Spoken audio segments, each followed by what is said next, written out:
Halo sahabat ngopi, apa kabar? Kembali lagi di channel YouTube saya, Lucky Bayu Purnomo. Dalam topik kali ini, ngopi.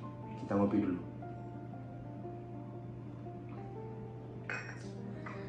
Jangan lupa ngopi, ngobrol prospek ekonomi dan investasi. Hari ini Sabtu, tanggal 18 Juli 2020. Ya, tentu saya akan mengangkat satu tema yang sangat menarik, yaitu prospek ekonomi dan investasi. Kita ketahui bahwa capaian angka pertumbuhan ekonomi Indonesia pada kuartal pertama tahun 2020 mengalami koreksi dari kisaran angka 5% menjadi 2,97%. Nah, angka tersebut menjadi satu sinyal bahwa sebenarnya pada kuartal pertama Indonesia benar-benar ingin memperjuangkan, kemudian mengendalikan situasi agar kita ketahui tidak seperti yang dialami di Singapura, karena hasil capaian pertumbuhan ekonomi Singapura itu kurang lebih minus 41%.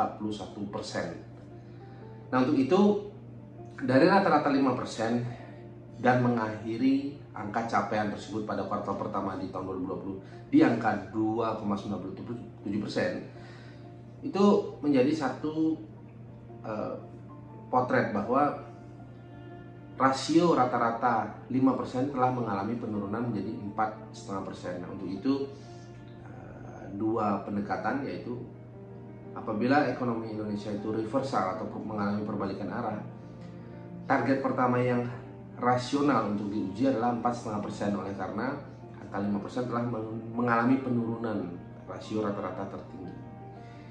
Kemudian batas terendah ada di angka 2,4 hingga 2,5%.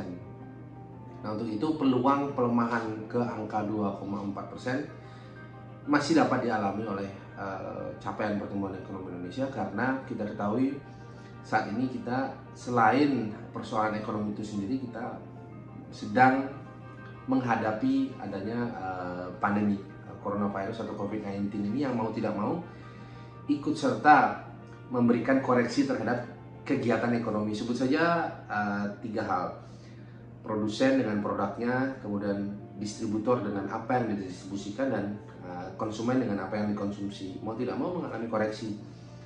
Sebut saja pabrik yang tadinya isi 100 orang, karena adanya kepatuhan untuk melaksanakan anjuran protokol kesehatan, mau tidak mau harus melaksanakan social distancing atau self distancing.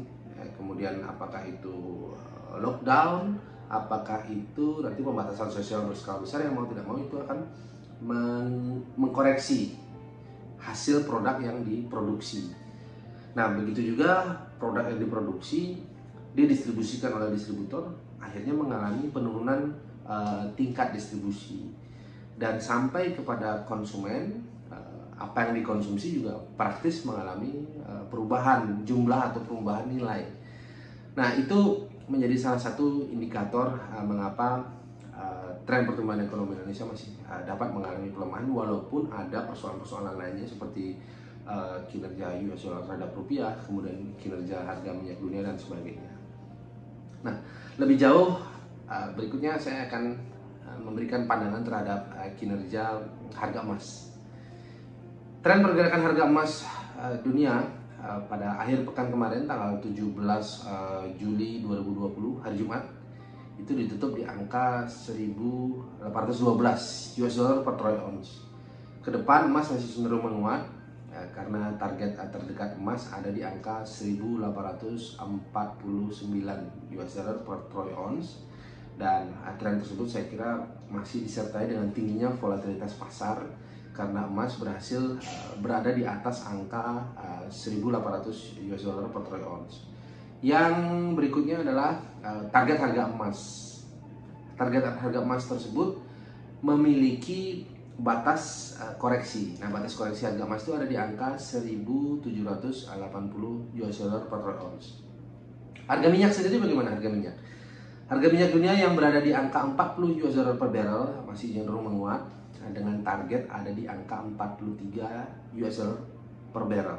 Nah, angka tersebut disertai dengan kinerja US Dollar Index yang masih cenderung menguat, dan kinerja US Dollar Index tersebut masih didominasi oleh tingginya volatilitas pasar untuk menempatkan dolar sebagai major currency utama, selain mereka melihat pairing utamanya yaitu euro dan pound sterling.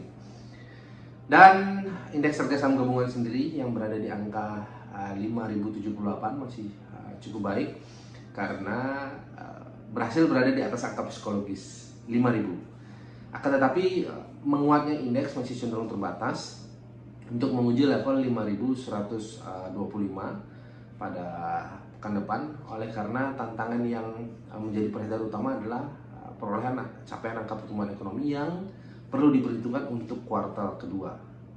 Oke, demikian ngopi hari ini, Sabtu 18 Juli 2020. Jangan lupa ngopi dan like, share, comment, and subscribe channel YouTube saya, Lucky Bayu Purnomo. Kita ngopi. Sampai jumpa.